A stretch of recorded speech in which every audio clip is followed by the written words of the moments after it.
me, emotional intelligence is one of the most important attributes that we need today. Things like empathy, self-awareness, self-regulation, and the ability to interact socially. Well, I just feel that they should be taught from the day that we're born. And if we don't teach those, then generation after generation is going to be born into a world where in the context of our social and political climate, we're not given those tools. And if we're not careful, selfishness, indifference, and dehumanization in the very widest sense will continue to grow. I mentioned this as it's 45 years since my guest band released their first single, In A Rut, famously important and very importantly on Misty In Roots' label, People Unite. And still to this day, it's for me, it's one of the most memorable anthemic debuts and the first of a seminal series of singles that really now are as potent as they were back then. So we forward to now, and where do we find ourselves? And I find myself thinking that the strong singular message that he and his band Ruts DC projected, that of People Unite, is as relevant and important as ever, and that their own emotional intelligence continues to really be, the driving force behind their entire ethos. He's obviously best known for his beautifully rhythmic and melodic drumming with the Ruts and Ruts DC, and in fact, they're just about to release their third acoustic album and go out on tour to support this. But he's also worked with a vast array of really legendary musicians and bands: Sinead O'Connor, Prefab Sprout, Aztec Camera, Kirsty McCall, Adamant, Pete Townsend, Misha Paris. I should probably stop here, otherwise we might be here all day. Anyway, they say that the best things in life are worth waiting for, and I'm not just referring to my tediously wordy introduction. So really, it's my honour to welcome David Ruffy to the show. David, welcome. Thank you, Giles. This is a lovely introduction. Thank you very much. Not at all. Pleasure to see you. You're looking really well. Well, I scrubbed up a bit. I knew I was going to do this today. I thought some sort of iron a shirt. One day I'll have a shave and all that, but until then. So we've got as I said, we've got the third acoustic album. Let's maybe just sort of start with that third acoustic album coming out, and then the sort of a tour to kind of support that.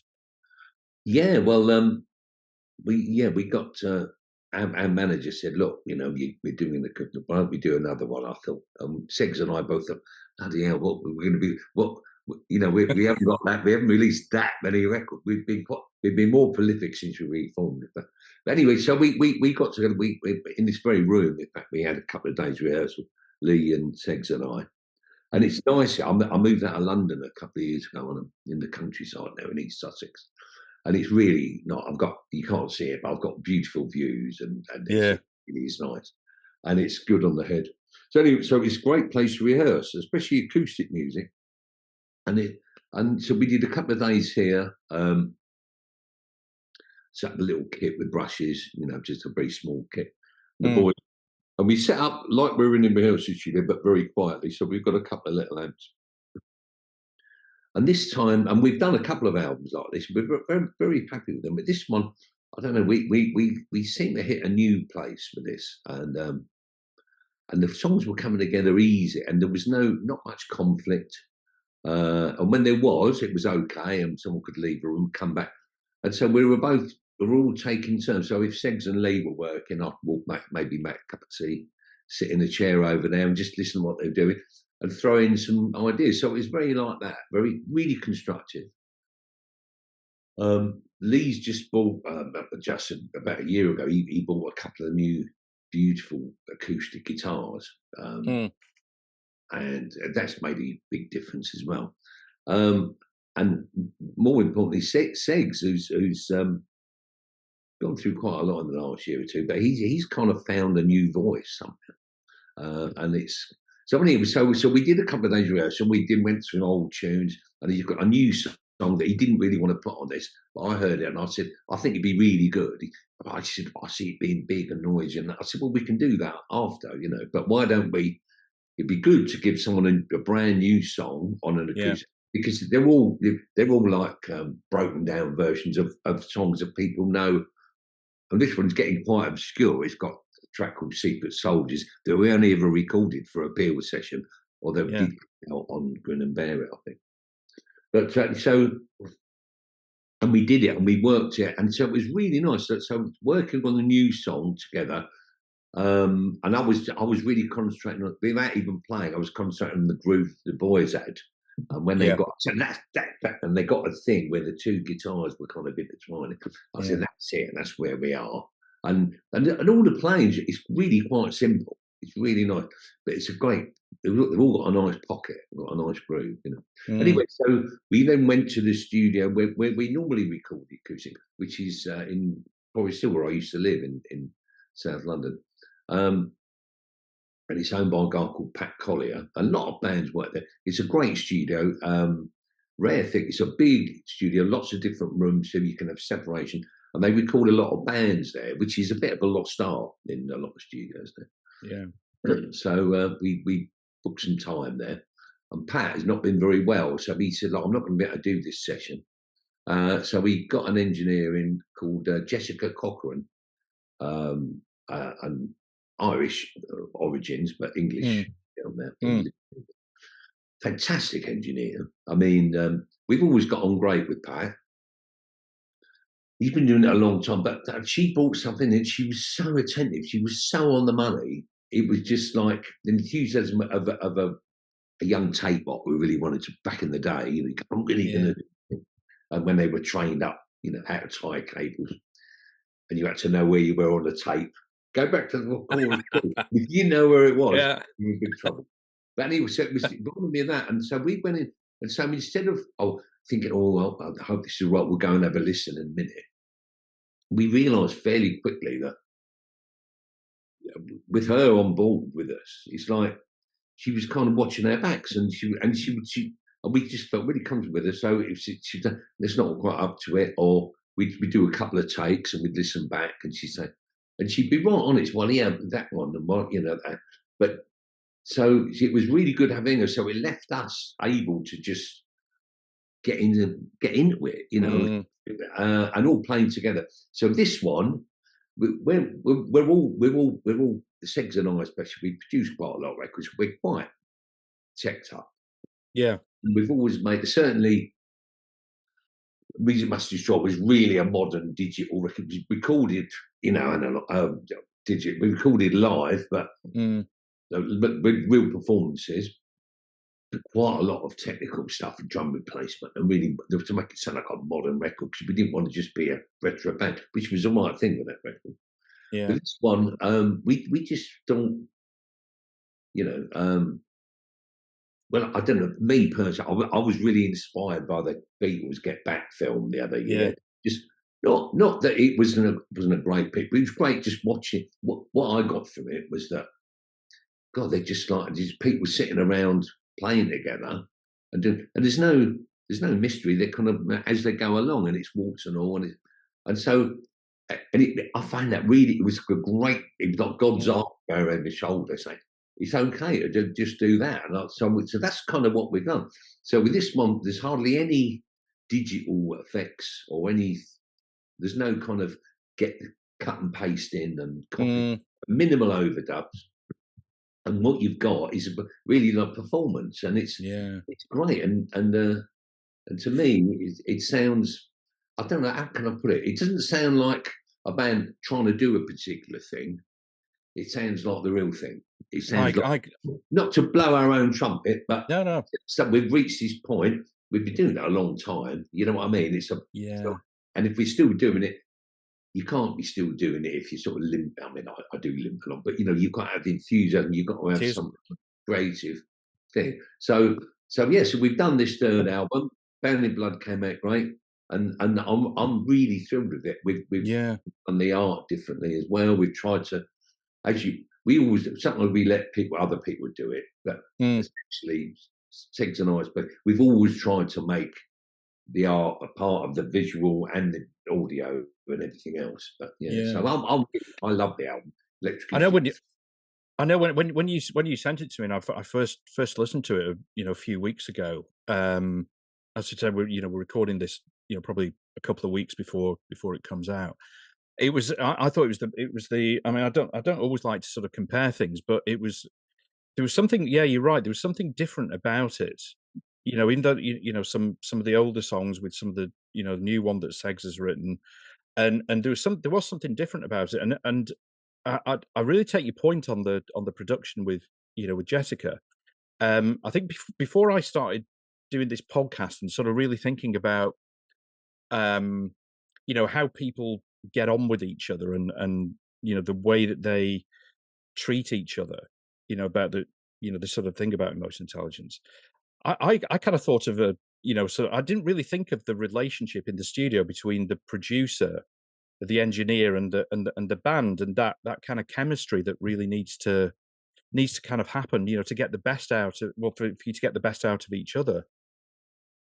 Well, yeah, I mean, that's how we kind of, I say, grew up in the studio. We you know, we apart from the first recording, we did a little 8-track and a few demos. But when we started recording properly, we signed a virtual. We had a big budget, which we paid for top end, no discount for being on the label. But no, but we were lucky, and also when we started, and we weren't first wave punk. We were really inspired by it. Mm, And you know, I was very aware of it. You know, 75 the Ramones come out. I was very aware of everything that was going on and all that. mm, But I was running a record shop and stuff. But anyway, blah blah. But when we always wanted to make rock. Sex and I and Paul, certainly Paul and Matt. We're all big, massive music fans, very eclectic tastes. yeah. From beef art to craft work, and then everything in between. But so the punk rock for me it was the movement really got me. The Mm, whole movement of the can-do movement, the one that let the nerds have a voice, if you will. You know, mm, um, and it was good. So when we did it, we wanted to great. So we got Mick Glossop to produce our record. yeah. He worked with Frank Zappa, and he worked, you know, he recorded Van Morrison, some great Van Morrison records, and you know, and so yeah, we always went for that, and it was very good. But then and also we were a very tight unit. He always says, "Oh, I didn't have to do much because you did the four of you, which is really good." But he did. He was a real stickler for sound and all that. Mm, But so yeah. So what we got, I know with Jessica was great, but she wasn't alone in it because the recordings were done. And so what we always do, we record them mm, and then we take them away. So not to make them to her, but we always take them somewhere. We normally do, although we did some vocals there, we did mm, the rest of it. I must mention him as well with uh, Wizard, yeah.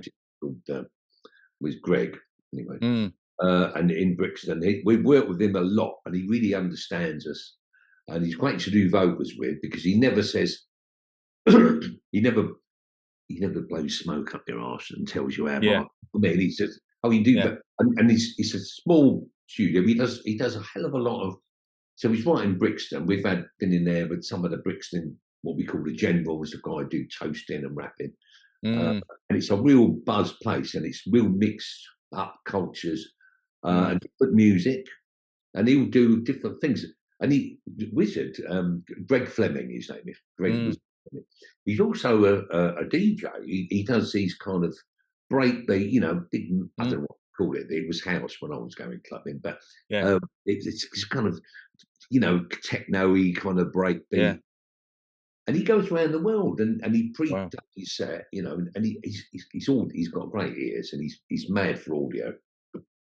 And he's a star. You know, he has thousands of people, sort of bouncing around the rooms and shouting his name out. So he does, but also it's not only because again, eclecticism is very important. I think so. He also, I've only found out about a year ago, he plays classical guitar, and I think Wow. the classical guitar, the chords are like, you know, you need three hands really, Yeah. and he plays Bach, and he's amazing. And Wow. he just in his what are you doing? And he's this little guy, and you think, oh, he's still got a techno nerd bloke. You think he's more like Skrillex or something. You know what I mean? But which he is, but Yeah. he's also does that. So he's great. And you come in, and his vocal booth is right next to the thing. So you're right there. And you go, another one, do it Yeah. like that. So yeah, so doing it with him was great. And then he really got when we took the audio to him, he went, wow, this is great. Yeah. I didn't use any. What I often do is use a bit of digital drums to play, but I don't now. It's all old school bass Yeah. drum, a little gentle, and brushes on the snare drum, a hi hat to stomp in, and there's cross the spill like there is on Yeah. all your great old records. There's spill and things get coming over, and that's part of the thing. That's part Yeah. of the sound. And he was really excited. So we what that original recording we did, we were able to take that whole process, and he got it straight away. Mm. So we said, he said, well, let's just use nice reverbs, a couple of echoes, and keep Yeah. it real, and not spend ages. So I think so. I did all the BVs except for one Band and Blood because I had a job somewhere, couldn't do Mm. that sadly, but Stig did a good job. It was really easy to sing on. It's just so comfortable. So I wanted to get him in as well because he's been a big part of our thing. Yeah. He mixed the record as well. So I think people like him as well with that, like you say, with that sort of eclectic, kind of musical, ethos, I suppose.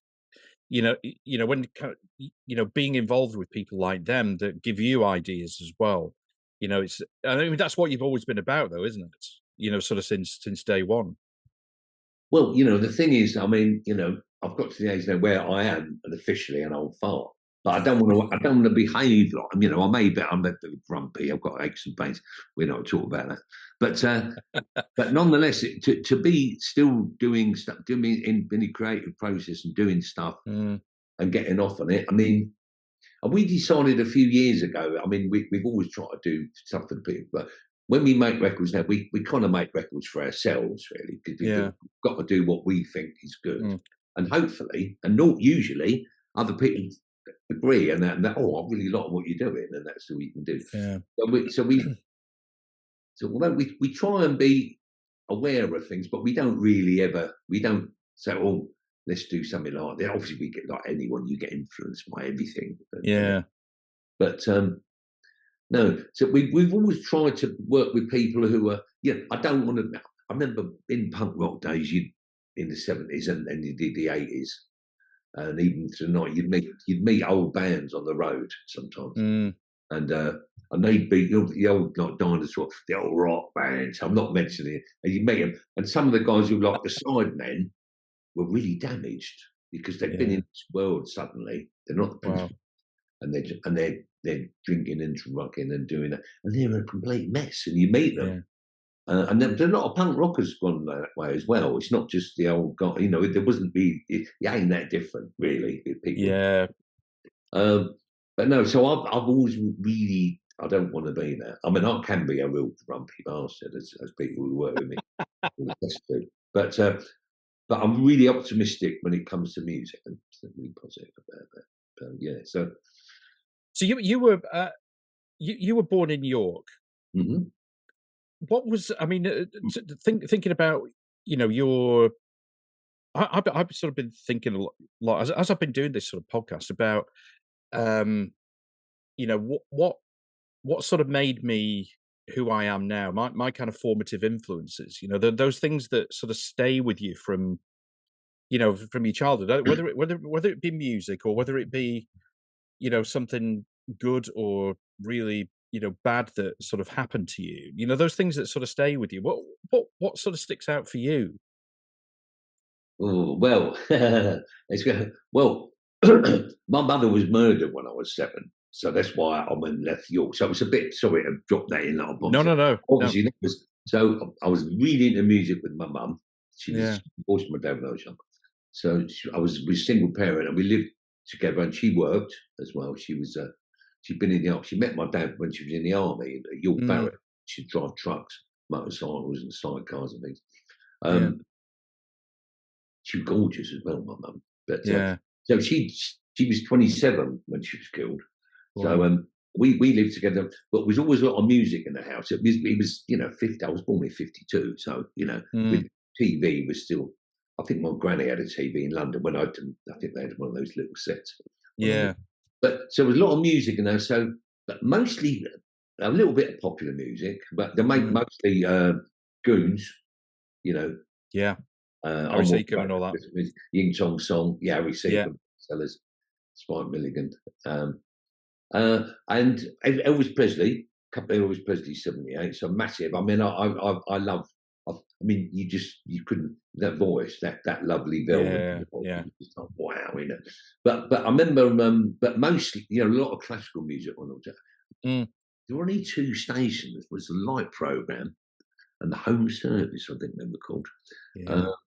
So I do remember. So I remember really liking classical music. I remember we used to listen to a lot of it and get really emotional. So my mum was always good. She was never like being, and I remember listening to certain music and crying because it was just not because I was sad, but I was just so moved by it all. Mm. But so that was good. But I'm not, one thing I really remember is that my mum had a sister, Juanita, who now lives in Perth, Australia, but she was married to a guy in the army, and they were in Germany, BFPO, and they used to have a thing on the Sunday called two-way family favourites, where you could go, this one's going out to hello to all the kids, and he's stationed in blah, blah, blah, and this would go. So my auntie sent didn't you know that song, The Little Drummer Boy? Yeah, yeah, I think it was that one, yeah. Yeah. Yeah. That Bowie and Bing did, I think it was. Yes, that's right. Yeah, yeah. Like, so she sent that and the thing. Now I didn't know anything of, which is odd because I've thought about it since. Oh, drums, you know. So maybe that's second. And I think if it had my mum lived, you know, so I was 7 when she was killed, and so I probably would have done classical music, probably piano, you know. Mm. Probably would have done that. Which somebody told me that, well, the piano is a percussion instrument. So what happened is so that was very influential when I was very young, and I was very fortunate when I came to London. I was shunted around various relatives because my dad was a bit. He eventually settled and got married again and had, you know, lots of children and stuff. But Yeah. before that, I was going around from different aunties and stuff. It was great. But I had you know, when I moved to London, we weren't wealthy, but we were kind of, I guess, I never, you know, we had the odd chicken on a Sunday, which was a luxury, and, you know, Yeah. we were right, you know, we did okay. And I always had good clothes. And my mum was so socialite, so we were always going out. I remember dancing with beautiful women when I was very young, you know. Wow. Oh, look at him, you know, oh, you know. And I remember having a tweed suit with flex in it. You know, Oh, wow. which I'm still a sucker for tweed with flex. You know, Yes, you that's know, where it comes from. I remember now. Yeah, yeah. Yeah, it's weird, but yeah. So when I came to London, and then I had we moved to I stayed with my nan and granddad, and my dad was a bit of a rogue. You know, he was always, he had women at every corner. Yeah. There were children turning up at his funeral. Well, a few years ago, who are you? Oh, well, where are his daughters? What? He had daughters, you know. Wow. Yeah. We had to sort of go over there because my stepmother would have had kittens, you know. She didn't know. But anyway, I digress. But in the house, so my nan and granddad lived down. It was a little terraced house, council house, and then upstairs there was my auntie Mary and Uncle Jim. They had 2 children, Martin and Chrissy. Martin was a massive influence on me. And I just, in the top bit, there were 2 men. One was full of junk, 2 and the other one had me, Auntie Bridget, Uncle Paddy, and their 2 kids, Richard and Alan at the time. So all in this house, and I stayed in the what would have been the front room, but by then was a bit of a junk room. Had a little fold-up bed. I lived there. Yeah. But my cousin Martin, he was 2 or 3 years older than me. He was mad on music, and he was a bit of a rebel, and he could play bass and guitar and organ, and just like, fuck, you know, wow. Yeah. And they eventually got a house in a new town in Essex, like all of East London, because I was East London, hence the accent is all East London. Right. Yeah. Yeah. So I had to adapt fairly quickly. Be the Northern Line coming down here. You know, I had to get rid of that because it was pre-Coronation Street. I mean, there were no regional accents unless it was maybe Archers. Oh, I mean, all lads, and you get one of them or something. So, but anyway, so they got a house in. I'm not going off piece too much. No, not at all. No, it's fascinating. No, they had in Hutton, Shenfield, Essex, is a new town, and it was great fun. And I went to live with them for a while. for maybe 9 months or something like that. And it was great. Mm. He had older friends, and they were older than me because I was a young. I said, "Oh, stick your finger in that light socket, Ruffy." Oh, yeah. Yeah. And said, so, he could have, but I got accepted, and I became the kind of, I don't know, a mascot or something with them. Yeah. I always had older friends when I was growing up because, I just felt more comfortable with people who knew a bit more than I did, if you know what I mean. Or Right. not too stupid, if you know what I mean. Not too silly. So that I got, but it was great. So, and I remember watching with him, listening to John Peel on Radio Luxembourg, Oh, wow. Yeah. and listening to things like The Doors, and so we weren't totally aware of Jimi Hendrix when he came out. I saw him on the Lulu show the first time. Wow, and stuff. So I had all this stuff, influence, and the Everly Brothers, and that harmony, and then later the Lulu Brothers, that. So it's just the gorgeous things. I remember really being struck with the Everly Brothers harmonies, and I know they didn't invent it, but it's that sibling harmony. I've always been mad for that. It just rings so true, I think. Totally. Yeah. So they're massive memories.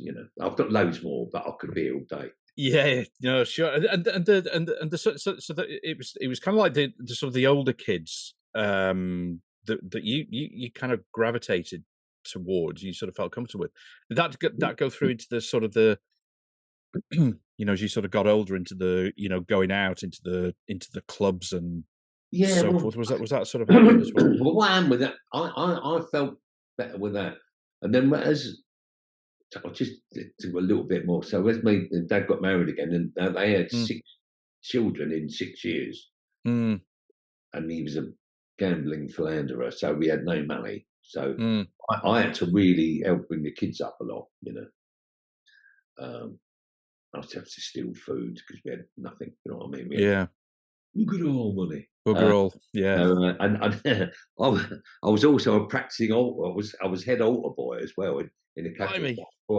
So it was a real conflict of things. But I just thought, well, hungry children, thou shalt not steal. You got to feed the kids, and you got to feed. Yeah. The thing. But I think from that, I got very dad-like. In a way, looking after the kids. So I've always had this thing, because I've had to look after myself since quite a lot, since I lost my early age. So I had to kind of get good at that, and so when we started the Ruts, we'd go, here comes Dad Ruffy, because I'd always say, come on, lad, you want to, I'd always had that kind of thing where I wanted to kind of shuttle around and help people get things. So I was just going to say, just before you carry on, I was going to say, do you think that environment, kind of, having those responsibilities, at quite an early age for others, looking out for others as well as yourself, kind of contributed to the I guess the ethics of, when you started the Ruts, of the kind of like, and the message that you carry on now, which is the people unite, it is about, looking after others.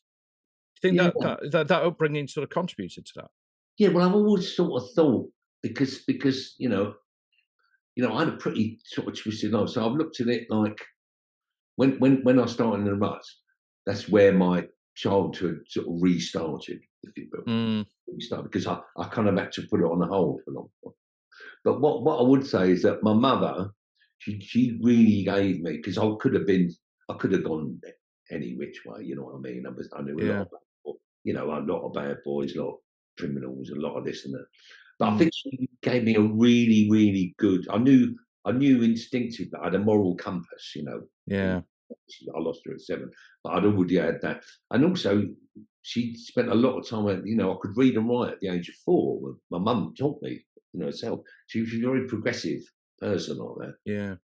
I remember I could spell antique at 5. Wow. Which is good. Yeah. So, I'm not saying, but I'm completely uneducated because I left school at 14, 15. I left home at 14.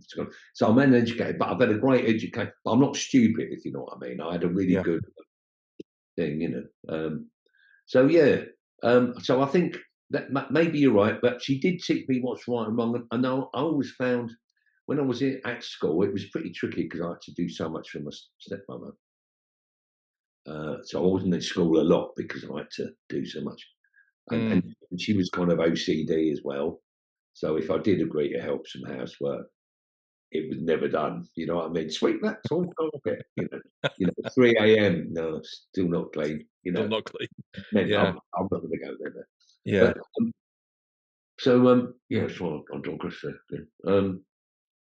Yeah, so yeah, so at school, yeah, I remember you know, it was East End, Walthamstow was where I went to school. And the first guy I ever did in music with, I was about 12. I met him when I was about 12. And by that, I was becoming a bit of an outsider. I was always getting beaten, not by the teachers, because it was corporal punishment then, for being, I'm never doing my homework and being late because I had this mad thing going on at home. You know, I was, you know, 6 children under 6. You know what I mean? It's pretty mad. You know what I mean? No real money coming in. It's pretty mental. But we did have did get a flat, at least a council flat and a high rise, but on the ground floor.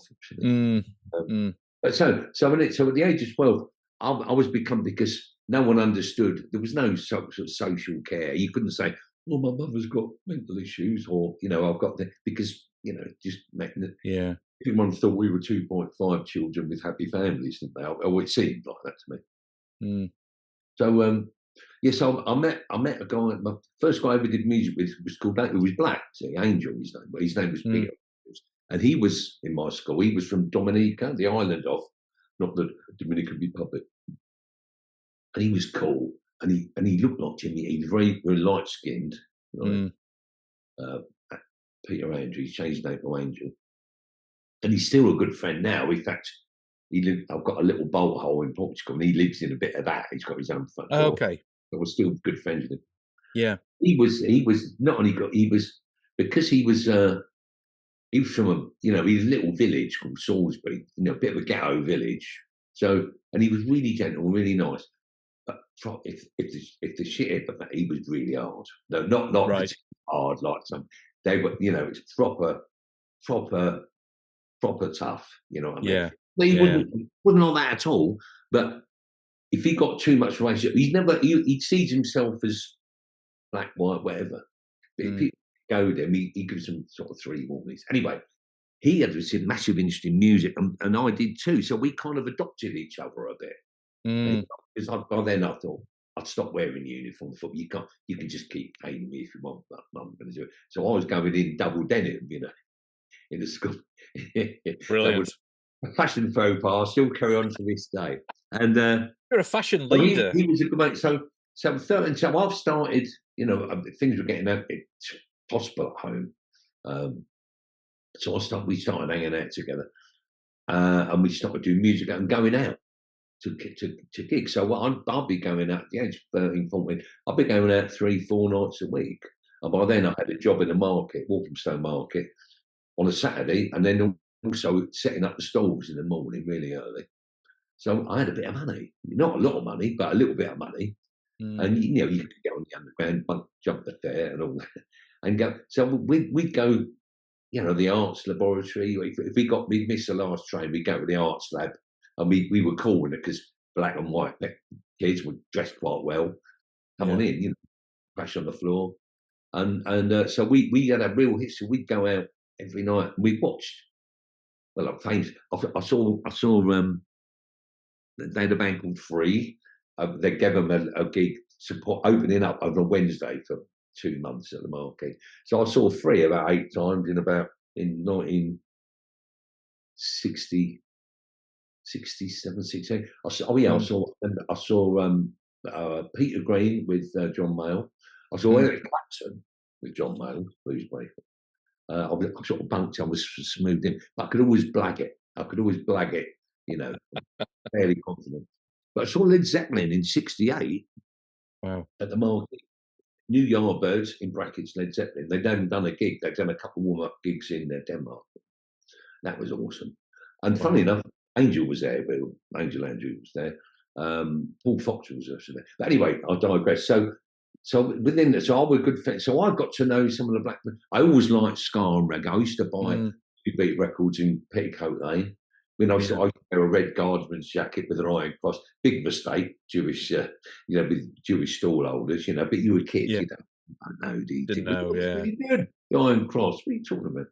And it goes First World War, anyway. So I had all these records, and then because I've got an him, and I went to his house, and so the sort of things that my nan, who was, like most people, occasionally racist, they watch Two Deafers Two Parts. They think, "God, we got someone speaking for us," I've got Yeah. not even realising it's supposed to be satire, but that's this is what the divide and rule system that's been there forever about. Yeah. For sure.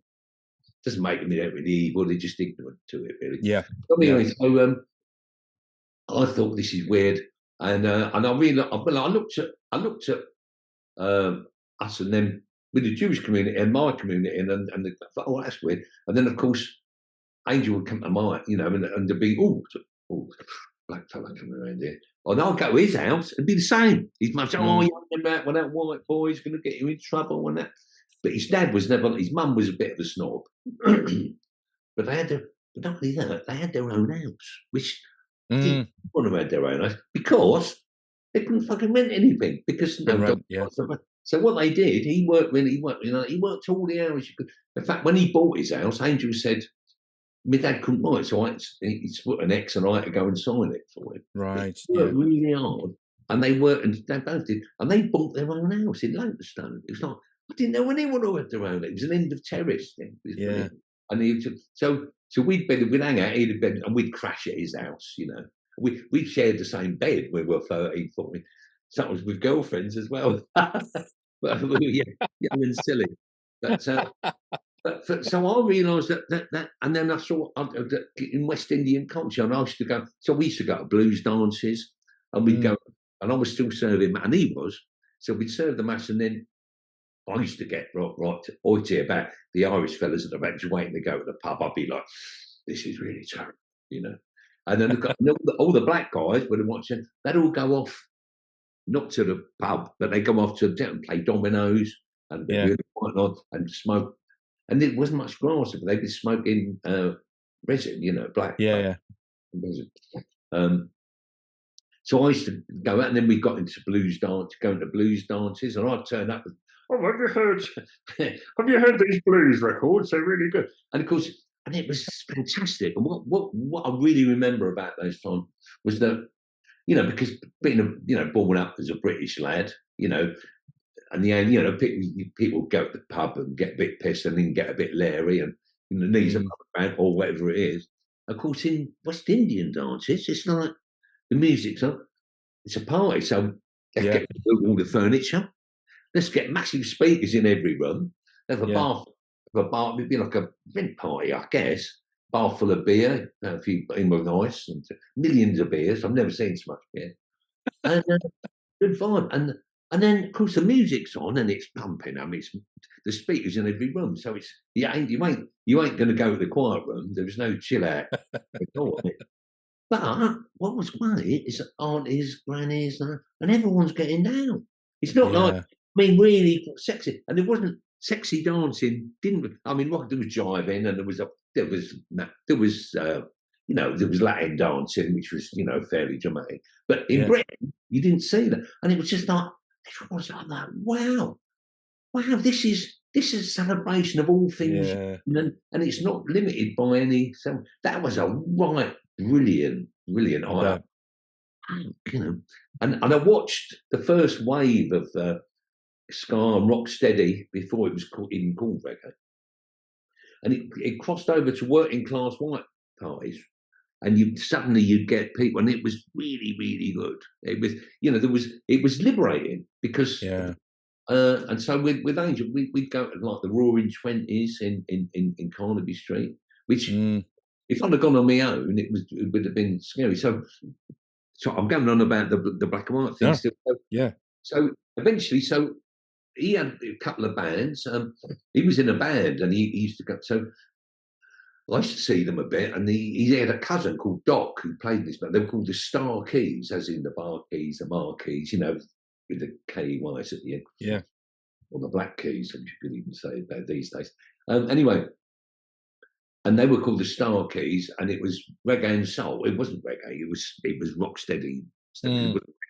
The word hadn't been invented yet or used yet. So we do anyway. So Doc was leaving. Doc was really sharp. He used to wear like mohair suits. Skinny guy, you know. I was never really skinny. I was a bit skinnier. And he was good. And he had a tricks and drum kit, which was shaped like a legendary. They did two. They did one like a Dali-esque squashed one, and they did kind of like a space capsule shape, but thin, small at the front. And he had this red tricks and kit. And he left. So I've just got a kit, a £20 Broadway kit I got from a junk shop, and I was back. And then I've been living. Digress. Anyway, I had a bit of a kit. I could keep time, and I wasn't, again. So I've never had any lessons. You see, so I just like watch. I loved it.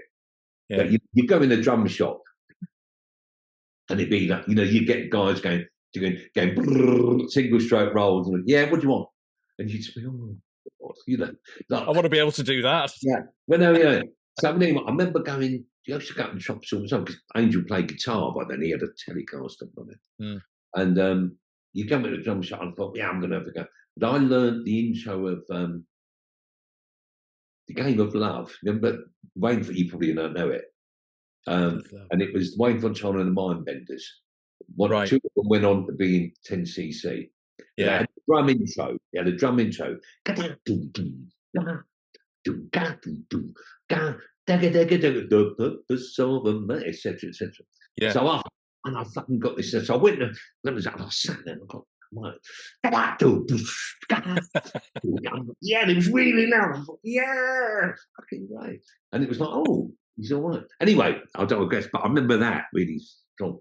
Anyway, so Angel said, look, come and do you want to be in this band? I'm like, oh, I don't know. I played, but we used to jam. We used to jam the blues and stuff. And I lost my hearing when I was really young because we used to rehearse in. He had an uncle or something in a barber shop in Forest Gate in Green Street, Upton Park, near West Ham football ground. Jamaican barbers, and they had a basement because the West Indian community you couldn't hire places to go, so they made their own things. They had parties in their houses or in the basement, or when they got that, they book civic halls or swimming baths where they put the boards over the top in winter. Right, yeah. Do that.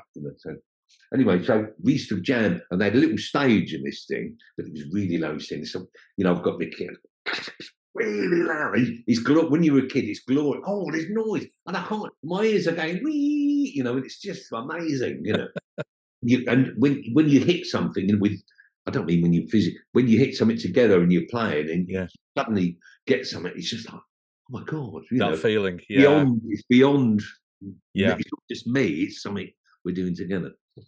And anyway, we did that. So he said, so I learned these songs. We do like Show Me, Joe Tex. We do Land of a Thousand Dances, Midnight Hour, a bit of Otis Redding, and we do, a few popular rock steady tunes, which was, Rainbow City we used to do, let me see, Al Capone we used to do, a few things.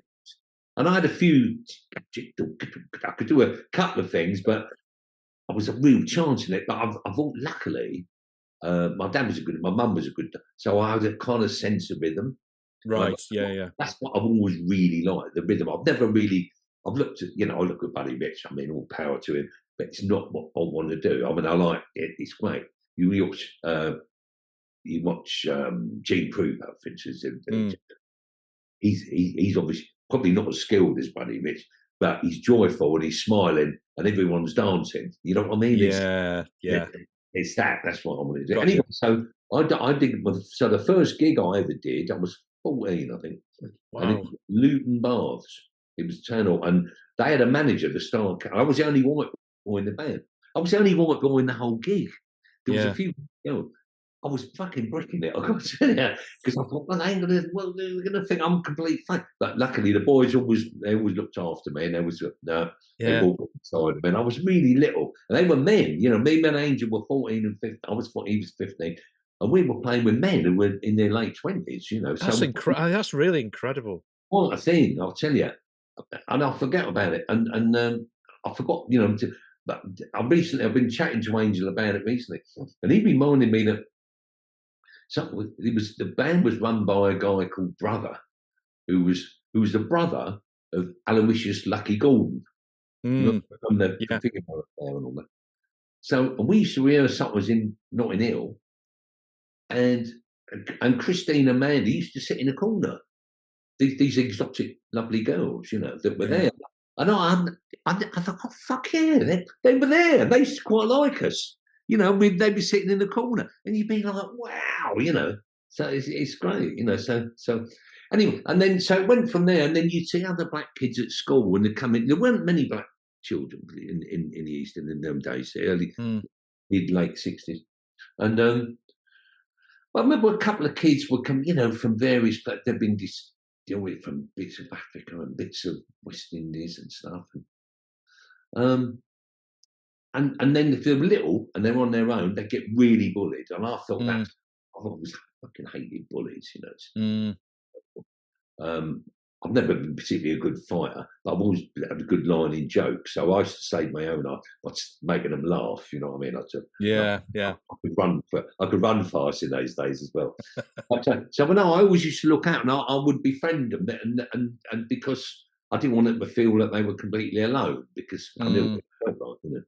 So yeah, so I've always just thought it was wrong. Not that for any, you know, I've always said this about the Ruts. We've never been on any great political crusade. Although you know, I fucking hate the way that we've been marginalised always for mm, centuries, divided and ruled by the upper classes. But nonetheless, we were out to have fun, and so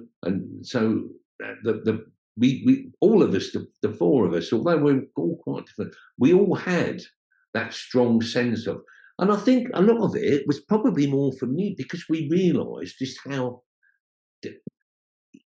you know, racism is about dehumanising people. I think, isn't mm, it? Actually, it's trying to make people that they're not human, therefore it's okay to do whatever you say you want to do. But when mm. you realise how much humanity, when you're into music like, and you hear, you know, the soul records and the funk records and the jazz records and the style records, how much humanity and soul and humanity there is in them, well, Mm, you can't deny it because everybody, and even the racist skin, they're all dancing to West Indian music, which they're finding totally liberal. yeah, So it's sense that, and I realised when I was very young that there isn't really an argument for racism. It doesn't have any. There's no logic to logic. prove Yeah, a point to it. yeah. There's only it's got a bigotry and hatred and conditioning really, and ignorance Mm. makes it work. So you know, I mean, when the four of you got together, um, what do you think it was that really that kind of bound you together? I mean, obviously, there were a lot of people just, at that time, getting bands together, and they would come and go, and obviously, the Ruts was sort of cut short. But what was it that really bound you together? I guess. well, we were a little bit older than most of the punk rockers. You know, I could already play when punk. Mm, So I'd met Paul Fox. Paul Fox was a hell of a musician. He was probably one of the best musicians I've ever worked with. mm, He didn't really realise his potential. He didn't really achieve what he should have achieved or what he could have achieved. He really was a force. He did really liked a good time, and I yeah. think he worked for that. But I met him, and it was really quick. And when I met him, I felt, wow, I knew instinctively my life was going for things. That was when I met him. I thought, this is what I've got to do now. I've met Right. the I can do it with. I've done stuff with Angel. Angel was then producing a bit, but so I wasn't. We weren't. He'd gone off and been in bands and toured with various people. I hadn't, and I'd Mm, got one early one. And my first one was, oh, you can't do a gig. You've got to be here with me. And I thought, well, this is good. So when I met him, I knew that my life was going to be different. I didn't know Malcolm at the time. He had a very close thing with Malcolm. Malcolm was nice, man. He was a nice person. I mean, the image of Malcolm and the reality of the image of Malcolm and the reality of Malcolm. He was a really nice, kind boy. Punk rock really changed his life, and that whole snot, that thing there, and it was a lot of fun, really. But obviously, he was a singer, so he didn't have anything to hide behind. So he did perhaps take it on board, perhaps more than all of us. I've met Seggs in my record shop, and he's just losing his dad to cancer. So I kind of took him under my wing. I'm only 3 or 4 years older than him, but when you're young, it's a big. I could see big difference, that fatherly thing was coming out again. I thought, well, come on, I wanted to take Kenny. I wanted to work with him out because he was obviously a wild and crazy, lovely guy, but he was really out. So it was just a great alignment somehow. It was just a bit to say like the stars aligned, and we got together, and we didn't get to have sex at first. We had another guy on the drums, and I played the bass because it was punk rock and.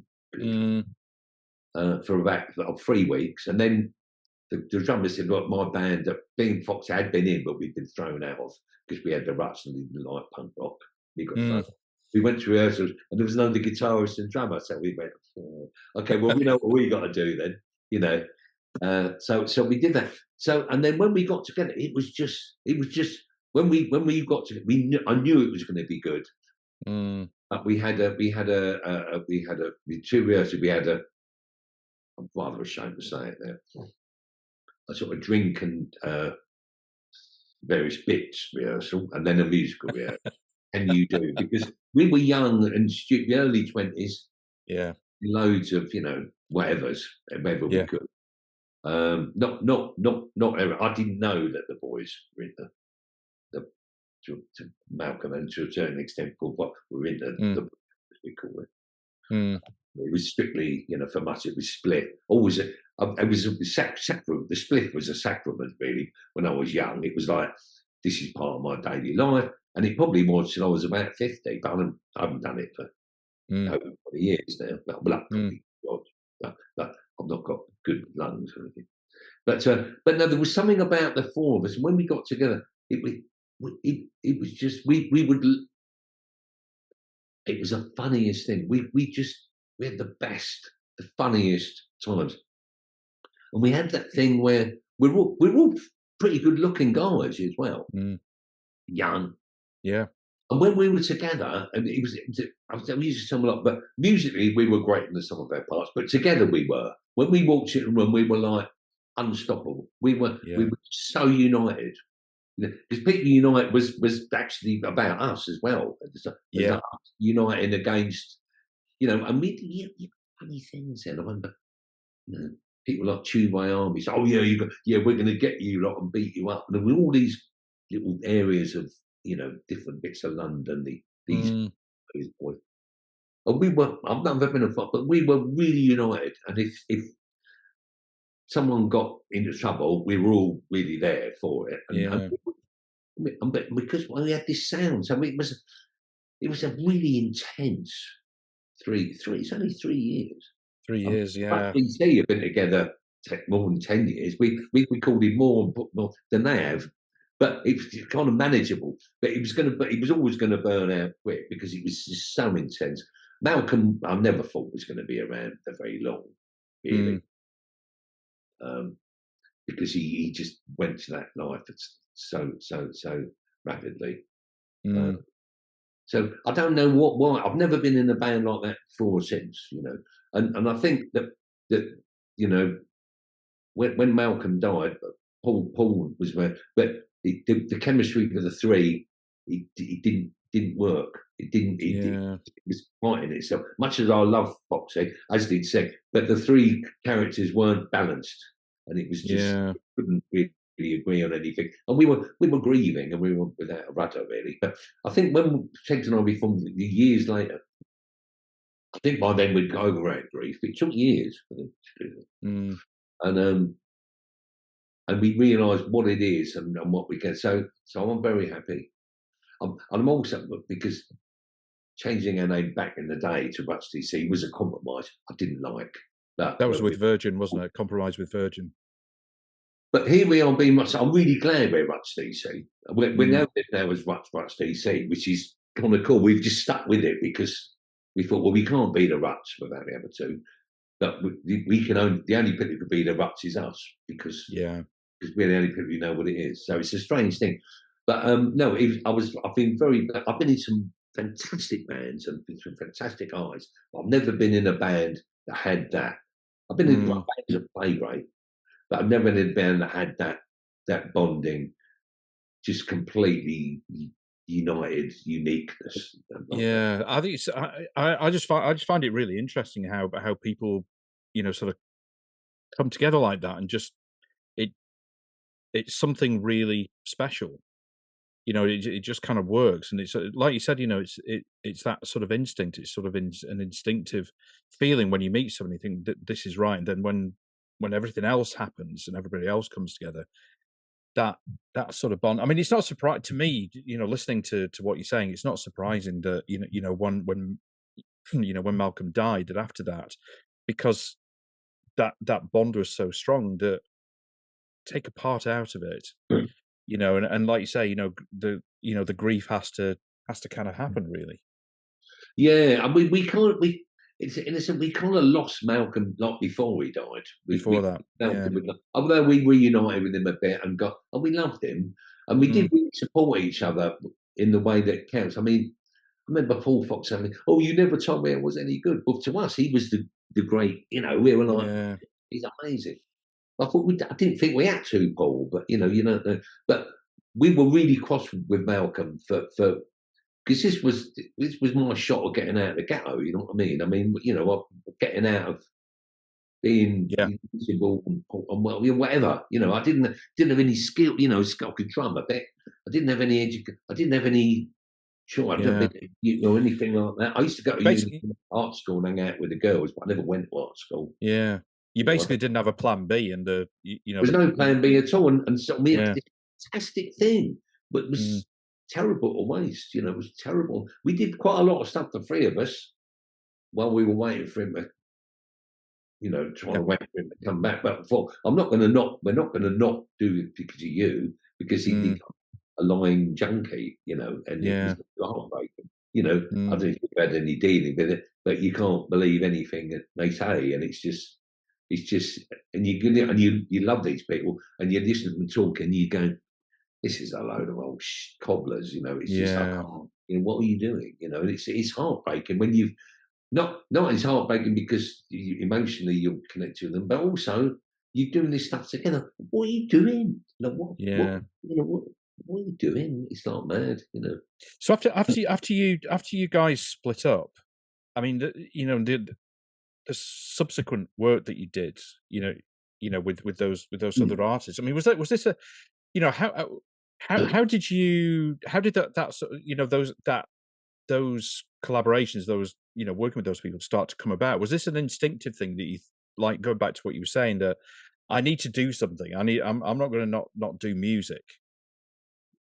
Well, I don't know. I think we were good. People had obviously heard of us because I remember we'd met people along the way. So I mean, just trying to think back to how, so for instance, Roddy Frame, not Rustic Canberra, got because I'd met Jeff Travis at Rough Trade, and when we'd done In A Rut, and we pressed 1,000, and he bought 500.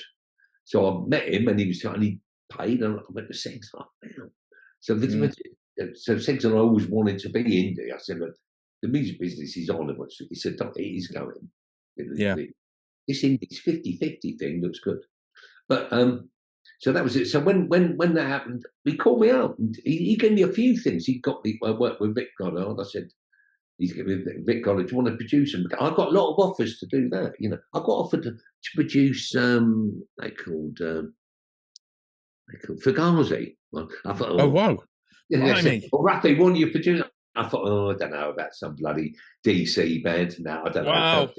I didn't even know. I didn't even know they were. But since I've met the guy, I've spoke to him, and I like a lot of this stuff.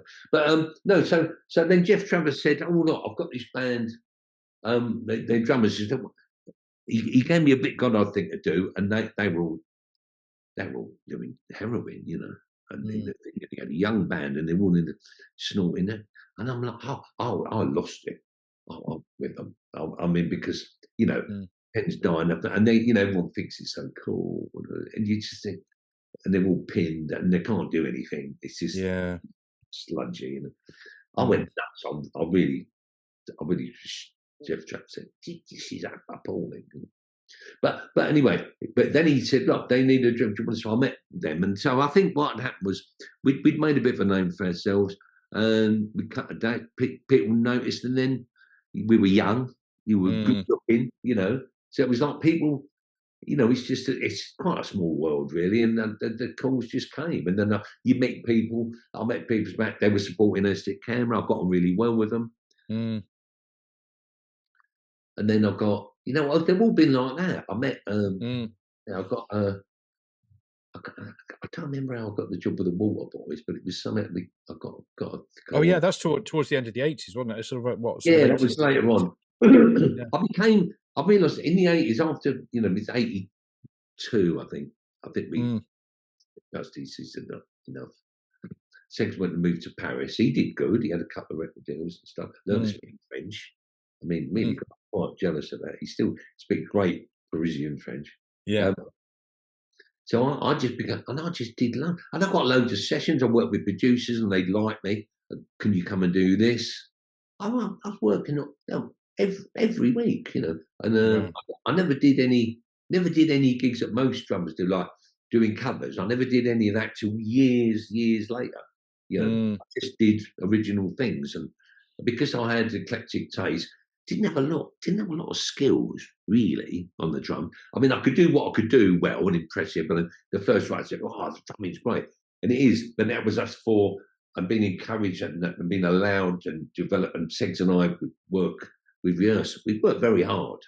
Yeah. We got an opportunity and we took it quite. We wanted to blow it, you know. So I guess people just liked what I was doing, and I was around in London. You know, it's good. I've got the job with Carl Wallinger and with World the World Party through the World Party, yeah, through Steve Farnoley, the manager. Okay. Because I've done Water Boys, and the Water Boys I was in was really good. It was a great Water Boys. It was, and I met Mike Scott, who's great. He's a great frontman, a great songwriter, great singer, pretty good rhythm guitar. He's got his own thing on the guitar. Played piano, but basic, but intense piano. We had, I was on the drums, bass player. We had Marco at first, Marco Sin, but then we had Trevor Hutchinson, who's a monster from Northern Ireland. And then the other two, the piece they had was Steve Wickham on the fiddle. He's got a fiddle. He's got a big rack of effects. So he's rock and roll fiddle, and he's Irish. He's got a great sense. Brilliant. And the other secret weapon there was Anthony Thistlethwaite, who's I think Lancashire. I think could be Yorkshire. So I don't forgive you, Rose. You Rose. Because you're Lancashire. I'm wearing a red T-shirt in honour. Yeah, I'm Lancashire. Yeah. Where's my white roses? I don't know. Anyway, no. So as I say, so he played mandolin and saxophone. So it was great. So I don't know if you've got water, but they made some great. What they called before they went folky, what they called big music. Great, you know. And we smashed it. And we do get. I didn't go on with them that well socially. They were all dressed like raggle-taggle gypsies. And I had a flat top and I was wearing sportswear to fight back, you know. But the band was fantastic. And the first gig we did with them, I remember we did a rehearsal, and I remember the boys looking, we were playing, and I really was nailing on the drums. And they were looking at each other, big smiles. I thought, great, we're in here. And we had Guy Chambers was with us for a couple of, I'd worked with him in Liverpool. I said, no, man, I can't get this job, you know. He only lasted about a week because he's always in a little bit, not one of the lads, let's say. So he did. But he got a job with Astic Camera for a while as well. Mm. So he started dissing the waiters in the thing, and everybody Oh said, my. I can't have that. Anyway, I digress. So we did, the first show we ever did was at in Rotterdam stadium called Ahoy. Mm. Years later with Sinead, and we recorded a Year of the Horse CD there. But Right. we were supporting Simple Minds, Wow. and it was a big gig. You know, it was they were top of their game. You know, with stadium rock sort of thing. Yeah. Yeah. And we won. No, without a word of a lie. We were on first, and we got 2 encores, and we had, because the place went mental. It was. I never said it was the first gig. It was unbelievable. That's incredible. When we did Glastonbury and we did this and that, and it's great. And then I got a call from Steve Fanelli saying, and by then I knew about Carl Willinger because Mike would never talk about him. He just left. I think Carl Willinger left, and I joined the next day, so I've never. But he's done his World Party album, which, being a big Prince fan, and I thought, oh, this is great. So I knew it. I had the cassette thing, and I knew it inside out. So I got a call from Steve Fanelli. He said, look, how are you fixed? We want you to play drums. Because apparently Steve Fanelli had gone along, weren't happy with the drummer. You know, he said, oh, right. Can't have it. So, and what about this Ruffy? So he rang me. I said, yeah. I said, well, I know the record really well. So it was great because Carl had really, he had a good band. He had Dominic Miller, who's Sting's guitarist for the last whatever. Guy Chambers. Yeah. Harv on the other keyboard. Lenny Mead, black bass player. I don't know where he is. Lenny Mead, if you're listening, call me. And it was great. And so, but he ran a tight ship. It was, I think he learned from Mike Scott how to kind of he control his band. Yeah. I've never been like that. I'd always give him my best shot. But yeah. You don't get me. My soul is mine, if you know what I mean. Yeah. Yeah. So I walked into the World Party gig, and of course I was just saved because they were about to go on tour. I knew all the songs, so I didn't have to deal with any of this stuff. You know, I just went and played the drums. Great. It was brilliant. I love that. You know, you just play the and not get into the politics and all the other stuff. Like, I mean, that's how I guess it works. You do a good job, and people spend it. That's it. Yeah. I mean, it's really fascinating. Listen to all of this. How was your, given that you weren't sort of trained and you were self-taught, in the drums and sort of learnt everything yourself. I mean, how was your own, like sort of self-confidence and sort of self-belief as you were kind of going through this? Shit. Shit. But I mean, I wore a brave face, but I smoked dope all day. And yeah. It's what I needed to do. But no, I mean, I really like, it takes years to get self-confident. Yeah. I've never given much to, but and also I still do from time. I think a lot of musicians do. Although I'm not saying, oh, I don't think I'm shit. I've got certain skills I can do. I know that. I've tried to. So I've always had a fairly good ear, and I can listen and try and work out things to do. So for instance, like when we were doing a Rhythm Collision, when we did that, we went in to do the first one. No money, Virgin. But don't worry, you've had loads of hits. We've got loads of money. Don't worry if you leave the record company. Yeah, we're saved because we got them. And then it was like, just realised you signed a cross-collateralised deal. You've got no money because they've taken it all. So we went from being really good to having nothing. So we managed to cobble together about $1,000, I think. And then we went to do Rhythm Collision one with Mad Professor. That's another story. So during that, and so just prior to that, we had very few ideas. I think we had a cigarette carton full of weed that my manager had. He'd gone out with an African princess, and I don't know how he got it, but he was great. and we had, so I've been this good from Segs being in Paris. Now we had a French connection. So we both had, some French girls we knew, and so I'd started to learn about. I knew a little bit about it, but Afrobeat and Fela Kuti. So I was massive into Fela Kuti, and I can't think of the drummer's name now. I'll be pop in a minute. So I'm listening to those beats. I'm going, wow, these are amazing. So I interpreted a lot of the Tony Allen, who's the drummer. Oh yeah, yeah. Godlike drummer with so I was listening to some of his beats, and I interpreted them to how I heard them, and I used them, a lot of them, for that, because they were just so great to play. They were a new discovery. Like, wow, these are completely different. So what I've realised in the last couple of years, and Tony Allen's become a big thing. He moved over here. He's passed now. So he's got a few alphabets, and people now with the dawn of the internet and everything and YouTube, and there's videos on them, and people have broken down the bits as to how I thought they were, although the main things to you say, oh, he's playing that. That's actually not, because what he plays is a whole other world. It's like the syncopation is he's another world. And someone said the other day, he doesn't beat the drums, he caresses the drums, and he's brilliant. And he kind of plays just like So I'm learning now, which is really good, and I'm learning. It's really hard, get those syncopations, that little syncopations that really make the dance floor work. They make a huge difference. You put a little thing in, and then suddenly everyone's going, wow! Suddenly it's hanging the trees. It ain't just kind of like that. It's kind of there's something else to it. It's really, an extra dimension. So that's good. But no, I mean, musicians, the confidence thing. It's great when you do gigs and you get addicted to. Yeah, you're great, and all the love and all the stuff. It's fantastic.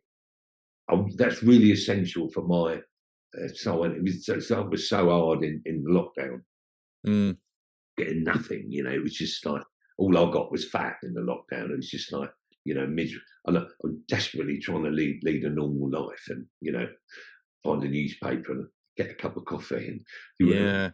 I moved out of London, thank God. There's been so much curtain switching, and I could go for walks. Got a bicycle, and it was good. But no, some confidence. But I've got better at it, and so what I've adapted now, because I feel really fortunate, dare I say, blessed, to be able to do what I've always really wanted to do, and still do it.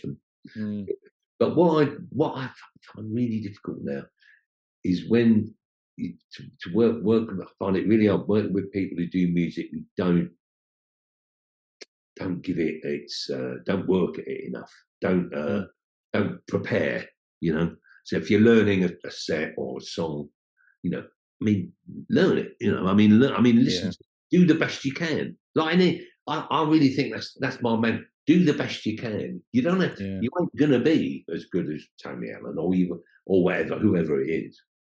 But be the best you can be, because if people are coming to see you or buy your shit and buy the stuff, why would they? It's hard enough getting it out there. In the tangled web of how do you keep promoting yourself, and thank you to our fans that buy it. I mean, but I do find I've got no sympathy with people who don't try and work hard. Just, it'll be all right. Yeah, great. It's just and they think it's a lot, and it's too important for that music.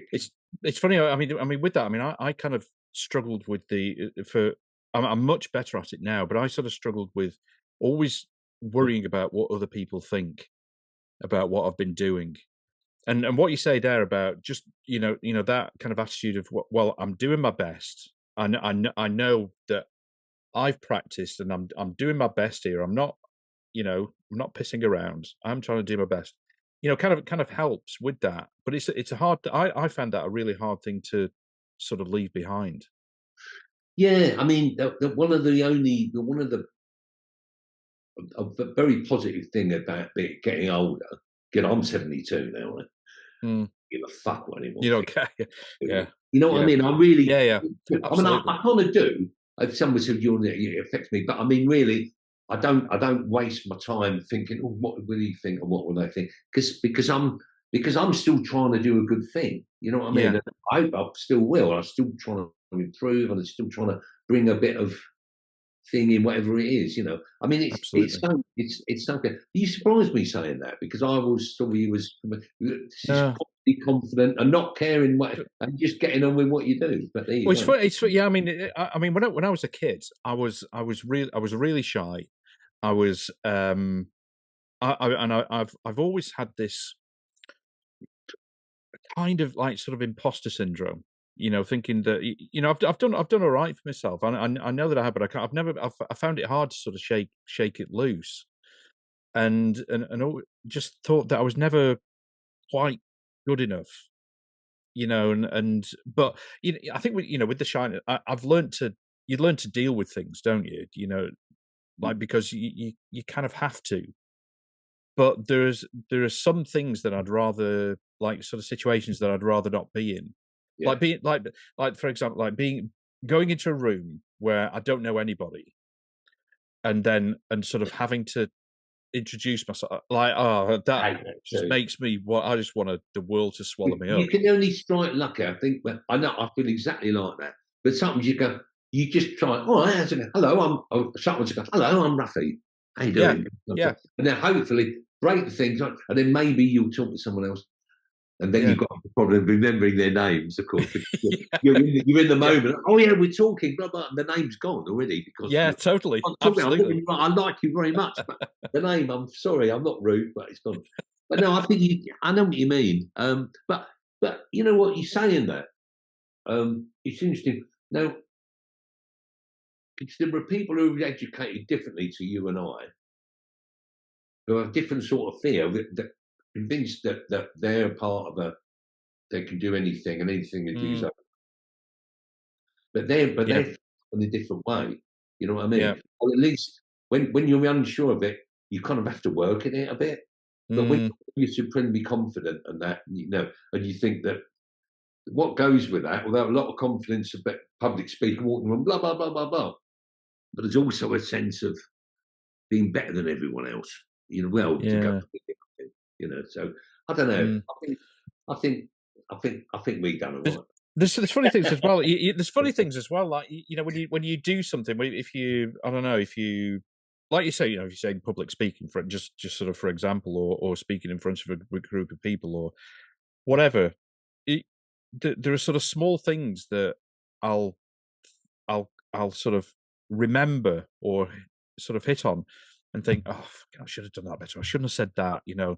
And like nobody gives a shit in reality. Nobody can. No, probably most people haven't even noticed. But it's those little things that I'll just sort of and it'll gnaw away at me.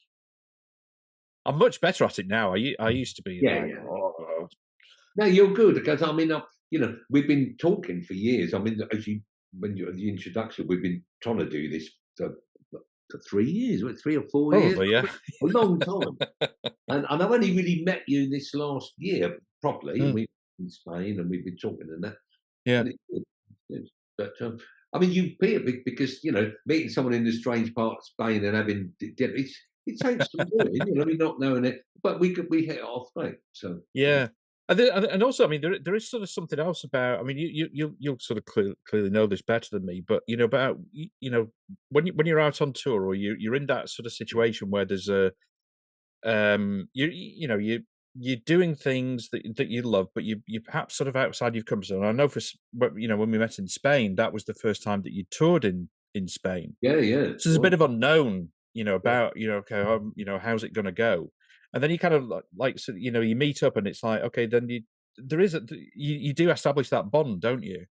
You do, yeah, In and those but sort of luckily situations. you liked us, you see. If you Yeah, hadn't, yeah, you know, because the gigs weren't that well, they were little clubs, but it yeah, was. I'm really glad we done the gigs. yeah, Um, no, it was good. It was very nice to get the enthusiasm about, and you wrote about the gig you saw, yeah, yeah, right? Because it really helped.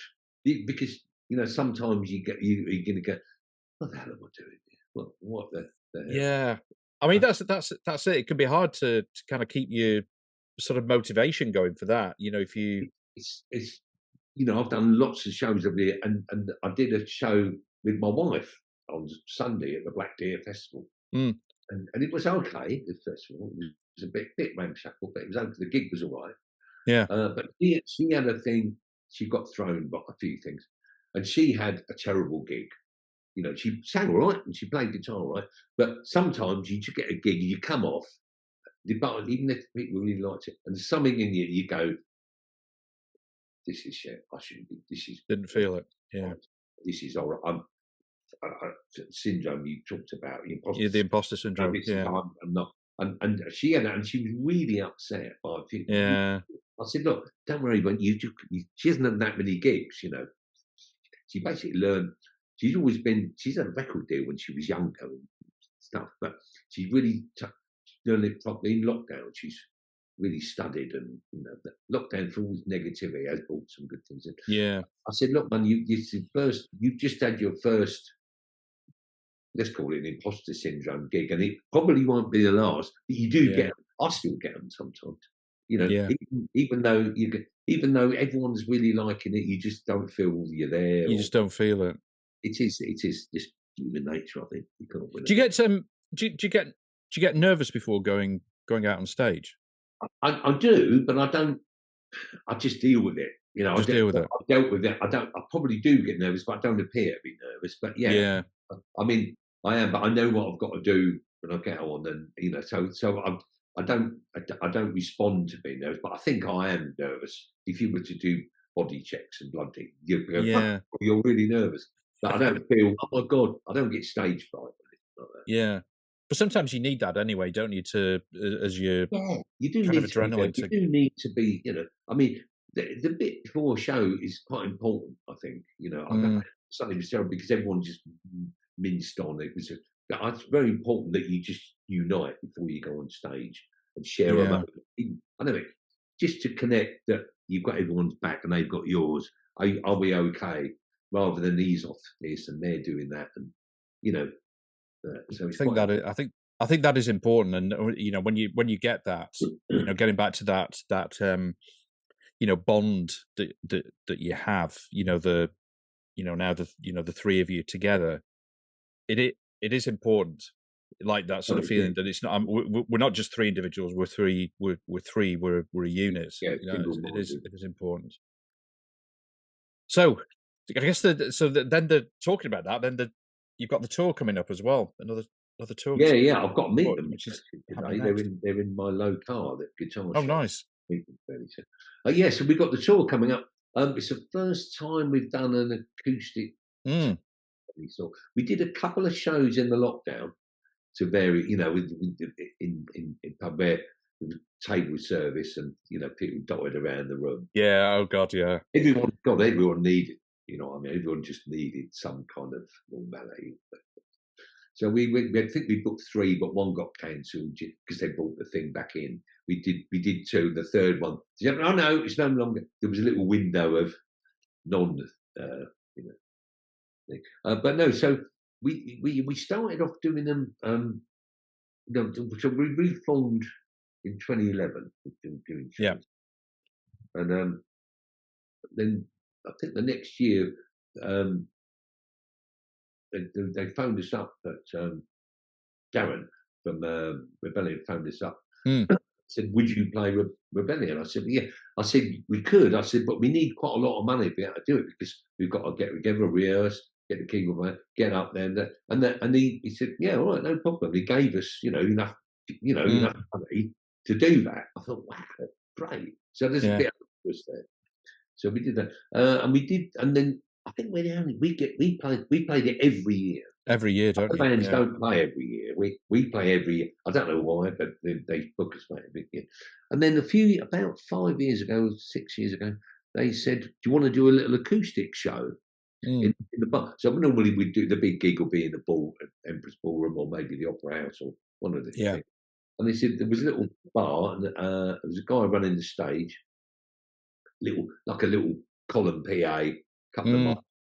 So we said, well, let's have a look. So I said, well, I've got this funny little drum. So they've got a couple of, well, let's give it, well, let's do a few songs at home. Well, I said, the songs, it's all power to the songs because they're good songs and they work. They do work right now. So absolutely. We did a couple of things and it was really intimate. Everyone sat and the place was heaving. It probably held 250, well, about 400 in there. And it was great. And it was really, and we told the story. So everyone's right there, so you really share. It's not like, hey, we're a rock and roll band. You know, you're not a rock and roll band. You're three blokes having a laugh, and you're singing these songs that everyone knows and sings Everyone along knows and loves. with. Yeah. It's nice. So and that sort of built up. And then we did an album, and yeah, so it's got stronger. And when we're doing it this year, we do the same venue that we do the electric show in. We do so this year and last year we at in the Opera House. So it's 2,000, you know, which is remarkable. You know, It's bonkers. It's brilliant. It's a unique audience. Yeah. And it's a great venue, that as well. I mean, it's a great really, room. Yeah. It's a great building, the whole thing. Anyway, so we're going out, and I've been pushing because I said, well, because Segs and I, we do this Dead Men Walking thing with Jake Bird and Kurt Brandon. But so that's quite good. It's but we're part of that, I think. But I think we could do a good thing with us. We're doing a similar thing. We're going to be sat down, bit of storytelling. You know, we've got lots of, as you can hear, listeners. I like talking. As the Segs, and we've got stuff to say, and we've got this new album, and it's always different, and it's really stripped down, but it's a passionate thing. I really like doing it. So I'm only doing smallish gigs, you know, a couple of hundred, but I'm really looking forward to it. I'm hoping it's going to be start something, because it's nice when you get. It's nice to share your experience. It's nice to, absolutely. And I think people like the stories, and they feel connected with it, because, you know, if the Ruts or Rutsties, they're a big part of that, it's been a massive part of mine too. So I like sharing. I think people like to hear these stories. You know, they do it for me and Segs, and we've been there all the way through. So it's good. So yeah, I'm looking forward to it. And yeah, there's a little, I think we're even calling it a campaign, you know. Yeah, I think I've reassessed. I'm beginning to reassess things like Spotify, although I disagree with it totally, the way they. But I think that basically you can't really. I think there's something like 76% of people listen on Spotify, so you can't really grow unless you're on Spotify. And I think we can't grow because most of our audience have been with us for years. Occasionally, they bring their children, young. Yeah. But I think we can't grow, and I think we're still a valid group. I think we still make music. So I'd like it to grow as much as it could. So I think we're going to reassess that, and we might apply stuff on that as well. Yeah. Because it's all been a cottage industry, but you know, it's you know, I think take the message a bit wider. Yeah. It's marvelous. David, thank you so much. Well, thank you, man. It's been a real pleasure. I'm really pleased we managed to do it off this time, and I've learned something about you as well on this, which is nice as well. Oh, about the old shyness thing. Yes, absolutely. They're good, man. They're really good. So yeah, so I'm going to meet Segs and Lee now. Marvelous. Well, say hi to them. Pass on my best wishes to them. And hopefully I'll see you at one of these shows if you fancy. Just drop me a line. Yeah, I will do for sure. Yeah, I think I'm gonna be away until the 13th. But I think I mentioned to Segs I'll go to the Bristol one. I'll come over for the Bristol one. I'll come over for that. Yeah. Happy days. Well, listen, mate, lovely to talk to you, and I'm you too. Really good. Have a lovely day, and you too. I'll speak to you very soon.